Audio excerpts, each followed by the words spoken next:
Hello, YouTube pipers. Double O Pipe here, aka Brick. Man. Oh, my new pipe, my Royal Duke Dr. Graybow that I got in the mail. And I thought I would put some Peter Stokeby PS 701 Virginia into it. And yesterday when I read it, it said pack it half full, so that's what I'm gonna do here.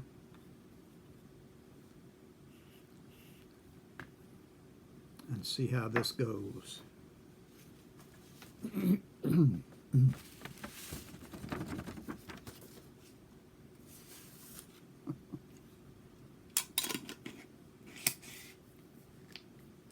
You just don't realize how old you're getting until your mind just slips out of gear like that. All right.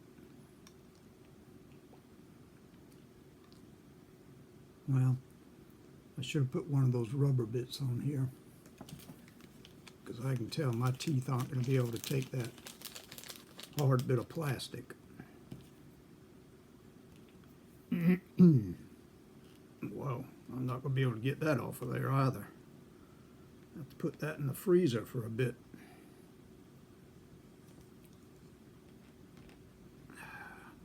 I beg your pardon, I should have done this before I got on here. Okay, that should do it. Let's light this booger up.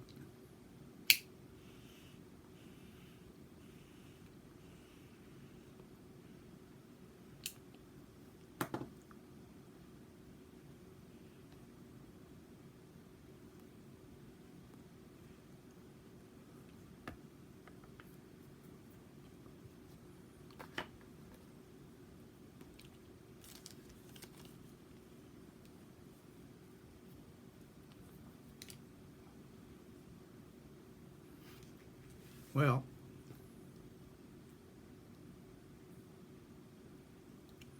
right off the bat, I see I should have put in something I really liked instead of something I'm trying to figure out what the taste is like.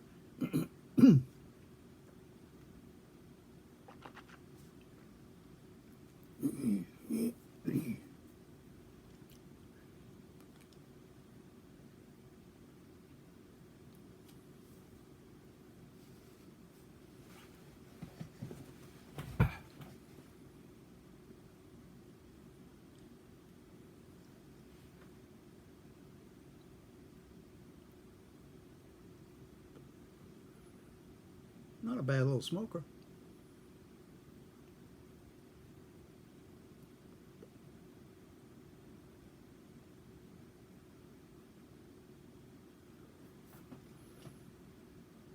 You need to get a big cloud in your mouth.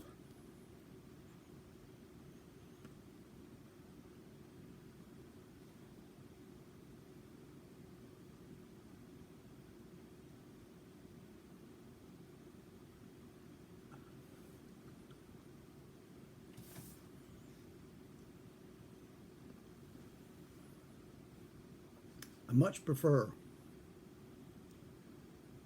my Carter Hall on my Velvet. I'm sure this is mixed in with that, but as to it being by itself, I'm not crazy about it. I feel like I'm standing over a campfire breathing it in.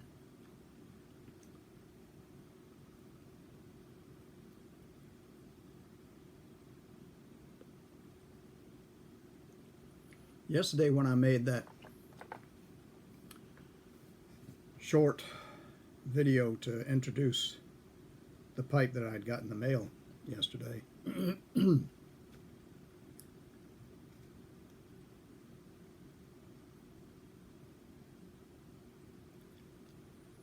Stevie up in Canada noticed that I seemed to be not quite myself.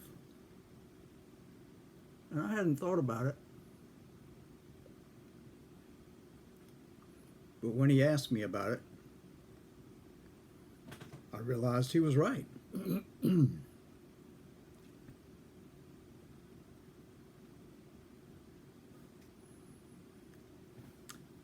I was about that much depressed, I think. I don't know why. Other than I stay up too late and I get up too early and I don't get enough sleep. That might be it.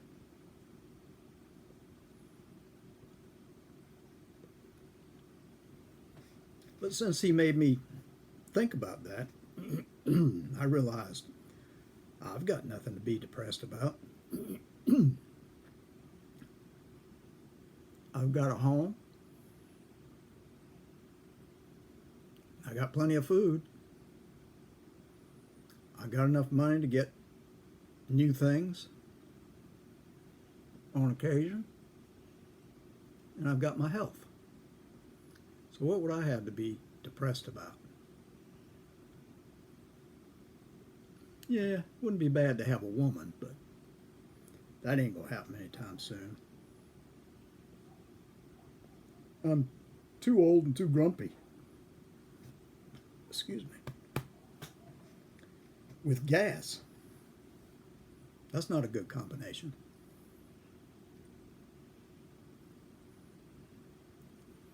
But it made me think about my cousin when I was just a young guy, and we lived next door to him.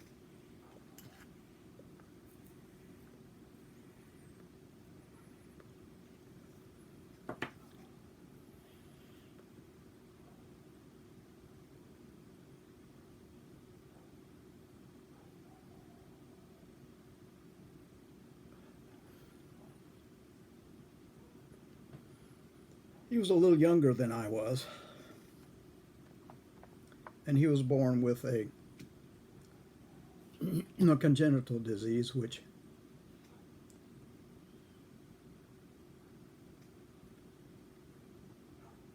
he lived with in a wheelchair.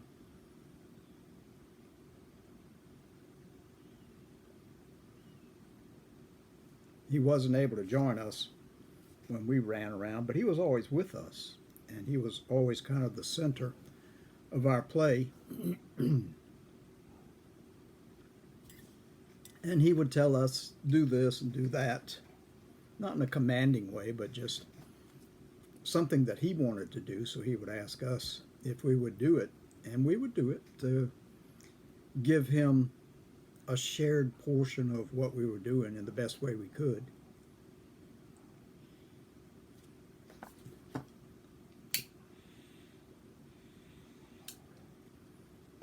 We always tried to keep his comfort in mind when we were playing.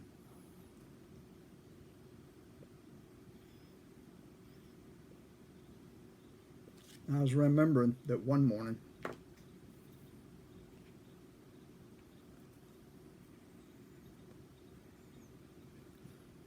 we lived next door, like I said. And I would get up and I'd just walk over next door and walk in like it was my place.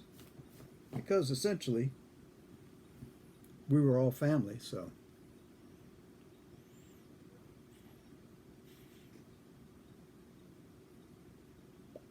My aunt always welcomed me. And when I walked in, she was cooking breakfast. She was frying bacon and had half a dozen or more eggs on the counter ready to fry up in that bacon grease. And there was a pot on the stove that was bubbling with some grits.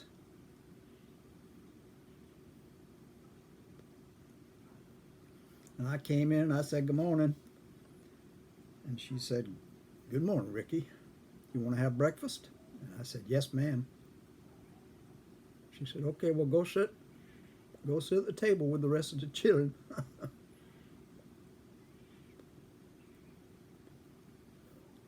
I had 3 cousins there. 2 of them are girls. They were older than my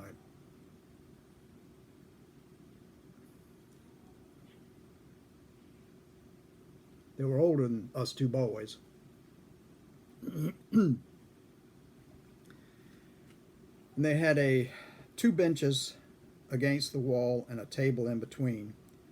And my cousin was in his, it was like a rolling table with a seat and gave him a table of his own right there.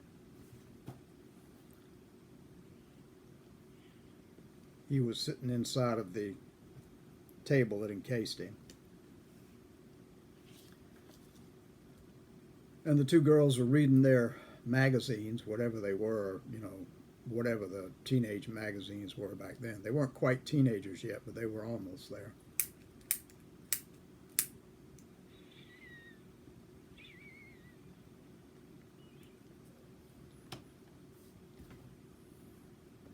So I slid into the bench on the other side of the table as I came in. And my cousin said, I got a new record. And I said, well, what is it? And he said, it's Henry Hawk and Foghorn Leghorn. You want to listen to it? And I said, yeah. So I jumped up and went over to where the record player was. It was an old plastic record player with cartoon figures along the side and one of those big posts for a 45 record, and it had a stack of records on top. And he said, take those records off the top, which I did. He said, and that's the record, so just turn it on and it'll play it. So I turned it on. Can't keep this lit. I think it might be because it was just a half a bowl.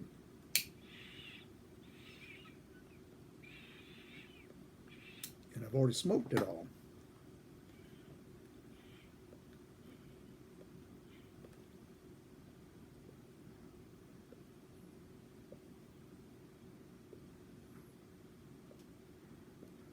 So I turned it on, and Mel Blanc was coming on and said, I'm Henry Hawk, and I'm looking for a chicken. And I went and sat back down, and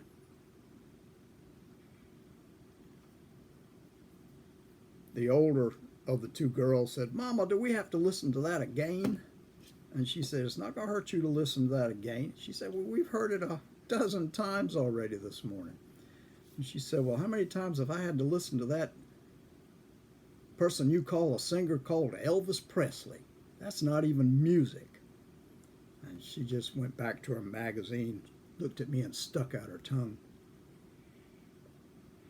Because her mama had scored points with that one. Elvis had only just begun to sing back then.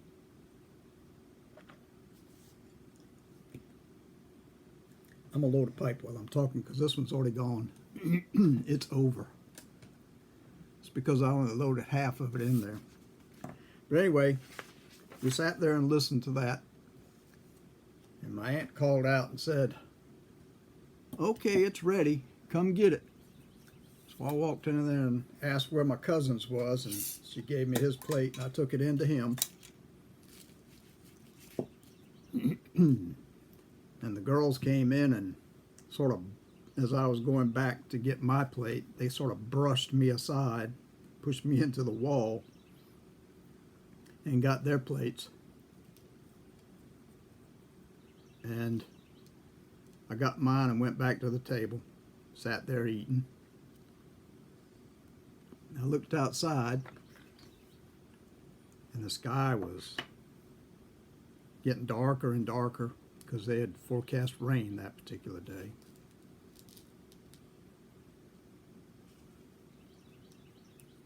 All right, I put up my new pipe, and I got my Savinelli Bing's Favorite, and I'm loading that up with Velvet.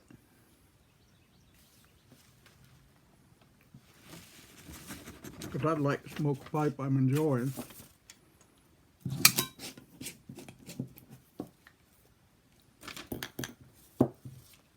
So, we were eating our breakfast, and I sat there and mashed up my eggs into the grits and mixed it all in, and picked up the bacon and crumbled it up and mixed that in with the grits. And my cousin said, how can you eat that like that? Yuck. And I said, well, like your daddy says, it all mixes up when it goes in the stomach. She said, yeah, but you don't have to eat it like that. Let it mix when it gets to your stomach. I said, well, I like it like this. fussing back and forth. She stuck her tongue out at me again, and before she could see that I was doing the same, she was back into her magazine.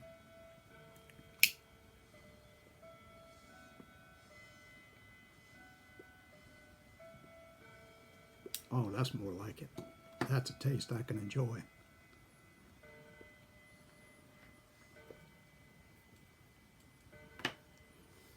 Well, we sat there and we ate our breakfast.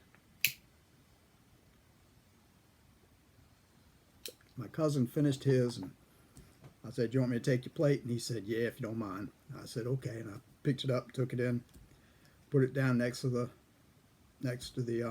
sink. Went back and got mine. Did the same thing with it.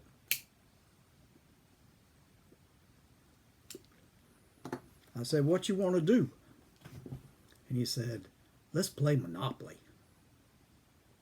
Because we couldn't go outside because it had just begun to sprinkle.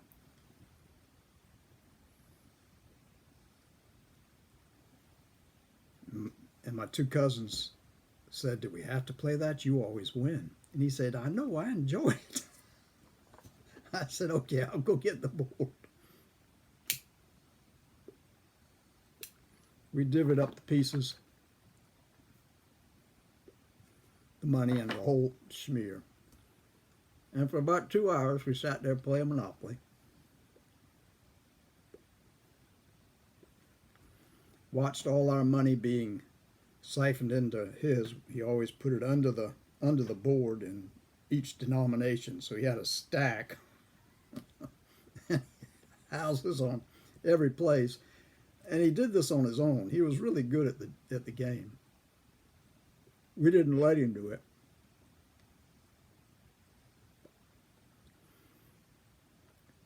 And it came to the end where he owned everything and he had all the money, as usual.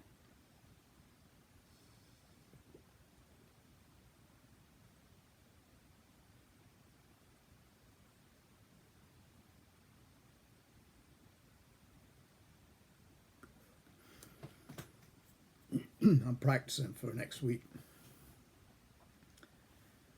So I said, "Well, that's the end of that. What do you want to do now?" He said, "Is it raining too hard for us to go out on the porch?" So I walked out there to see how bad it was, to see if it was raining into the porch. But the wind wasn't really blowing. It was just raining real hard.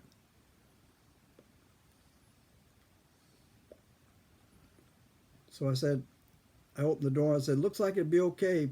You wanna bring him outside?" So they got him ready, put him in his chair, got him over the threshold and onto the porch. The porch was an old wooden porch that was painted gray, had 2 banisters, and in the center there was a walkway to get through to the street, down the steps and on a flagstoned path up to the street.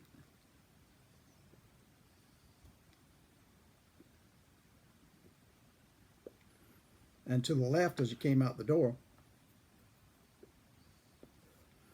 there was a swing that would go. It was on the porch, and the overhang was such that if you swung backwards, you would escape the overhang. And in a case like this where it was raining, you'd get rained on. So the 2 girls were in the swing laughing and getting wet in the swing each time they went out from under the eaves.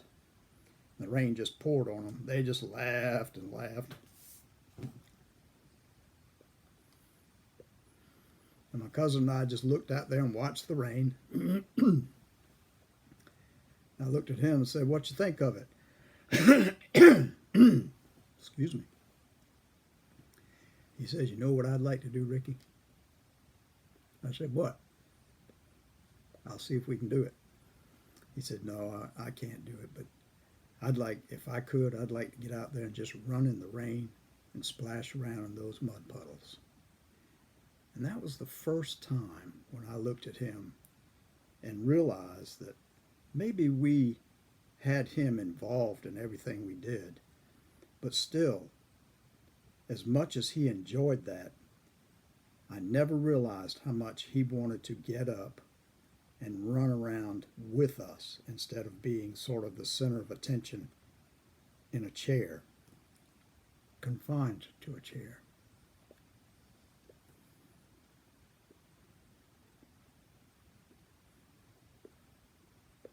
I had never thought of that, but that was when it dawned on me what it must be like to be my cousin,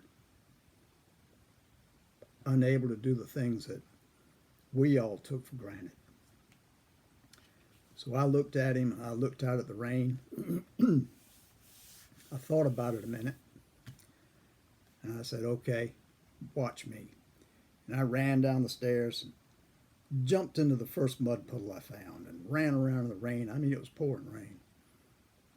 Up and down the driveway, jumping in puddles, up and down. And my two cousins came to the steps and said, you silly boy, get back up here. Get out of that rain. What's the matter with you? You out of your mind? I just looked at him and laughed. Looked at my cousin and he was smiling, and I just started running harder up and down the driveway and through the puddles. Splash, splash. I was soaking wet. Hair plastered onto my head, mud up my trousers, or I'm sure they were jeans.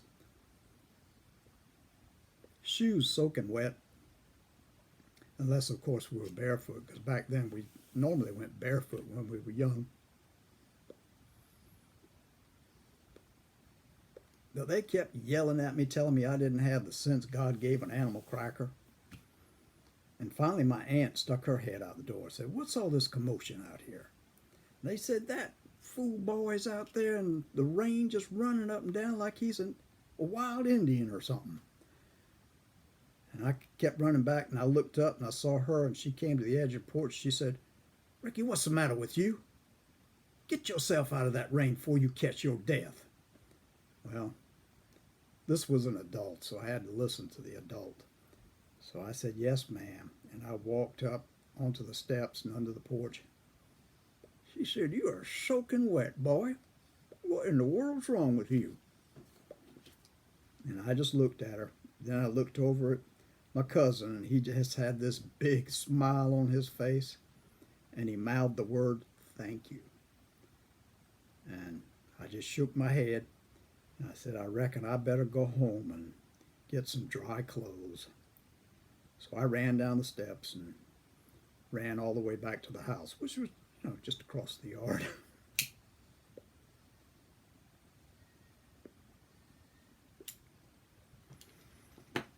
But I could tell, though he couldn't do it himself, he had done it through me, and I felt good about that. But I couldn't tell those silly girls or my aunt why I was doing it.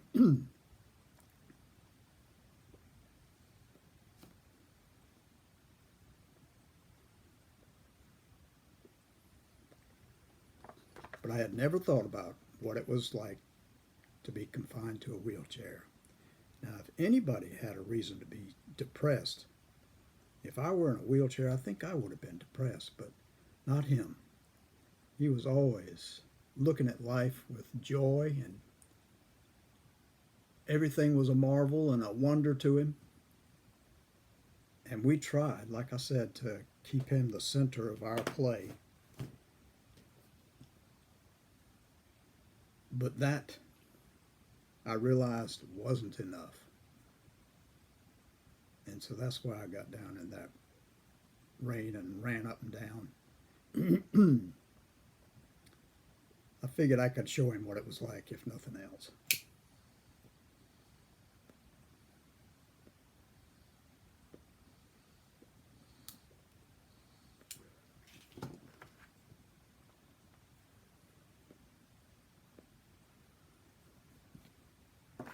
I miss my cousin. He passed away when I was in 4th grade.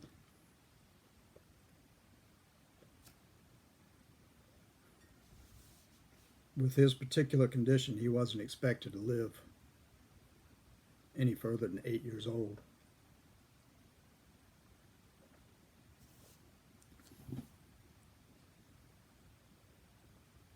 And that prediction was pretty much true. He was either 8 or 10 when he passed away.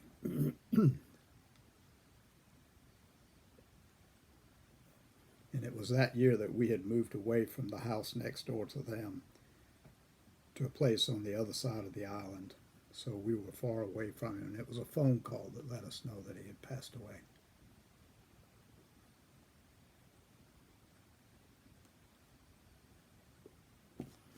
But I always remember he was always happy and always full of the wonder of life and the enjoyment of life. The enjoyment to the fullness that he could feel.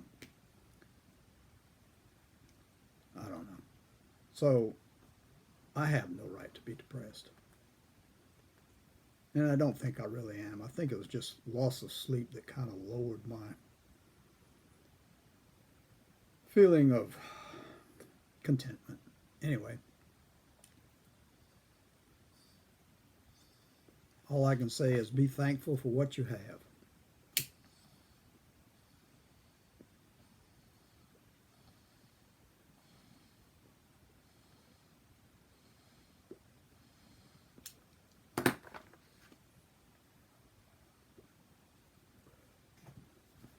One of these days I'm going to keep these things lit. There you go. Let's do some smoke rings.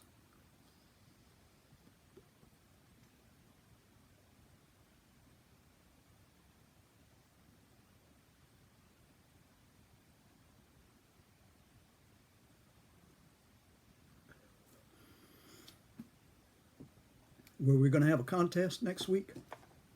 Let me know, because I want to be there.